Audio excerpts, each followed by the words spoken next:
Praise lord. దేవుని పరిశుద్ధమైన నామమునకు మహిమ కలుగునుగాక. ప్రభు నామమున మీ అందరికీ హృదయపూర్వక వందనాలు. అటువలే నూతన సంవత్సర శుభాకాంక్షలు తెలియచేయుచున్నాను. ఈ రోజున దేవుని వాక్కులు విందాం. హబకుక్కు గ్రంథము 3వ అధ్యాయము 2వ వచనము. యెహోవా, సంవత్సరములు జరుగుచుండగా నీ కార్యము నూతనపరచుము, సంవత్సరములు జరుగుచుండగా దానిని తెలియచేయము. ప్రియమైన వర్లారా, ప్రవక్త అయిన హబకుక్కు చేసిన చక్కటి ప్రార్థన. మరి దేవుణ్ణి ఏమని తను అడుగుచున్నాడు అంటే, దేవుని యొక్క మాట విని తను ఎంతగానో భయపడుతున్నాడు, అంటే జాగ్రత్త పడుతున్నాడండి.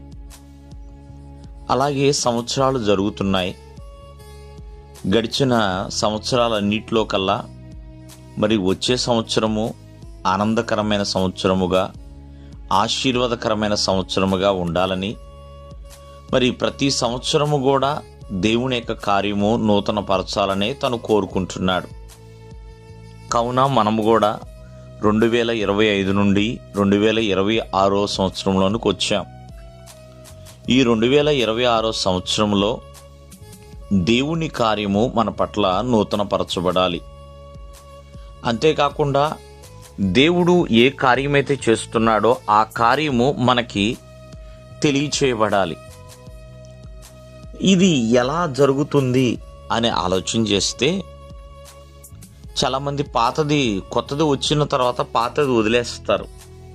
అలాగే నూతనమైన సంవత్సరంలోనికి వచ్చిన వారందరూ కూడా ఒక నూతనమైన ఆలోచన, నూతనమైన ఉద్దేశాలు, నవీన స్వభావం కలిగి మరి దేవుని యందు ఒక నూతనమైన సృష్టిగా నిలబడుతూ ఉన్నప్పుడు, ఆ నూతనమైన బుద్ధిని బట్టి, నూతనమైన హృదయాన్ని బట్టి, నూతనమైన కార్యాలను బట్టి దేవుడు కూడా ఏం చేయాలనుకుంటున్నాడో వాటిని కూడా తెలియపరుస్తాడు, బయలుపరుస్తాడు.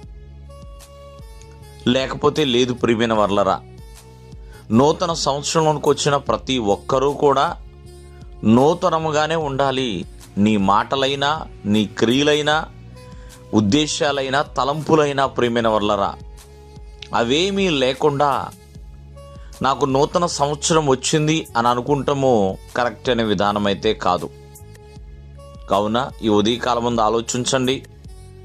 దేవుని కార్యములు ఇంకా తెలుసుకోకపోతే ఎలాగండి? సంవత్సరాలు జరిగిపోతున్నాయి, తరిగిపోతున్నాయి, ఇంకా తెలియకపోతే ఎలాగూ? కావున ఈ 2026 సంవత్సరమైన దేవునిలో ఒక నూతనముగా జీవించాలి. నూతన స్వభావాన్ని కలిగి, నూతనమైన బుద్ధి కలిగి, చక్కగా పాత వాటికి పూర్తిగా ముగింపు పలుకుని, నూతనమైన ఆలోచనతో, నూతనమైన ప్రణాళికతో ముందుకు కొనసాగండి. దేవుడు మిమ్మల్ని ఆశీర్వదించును గాక. ఆమేన్.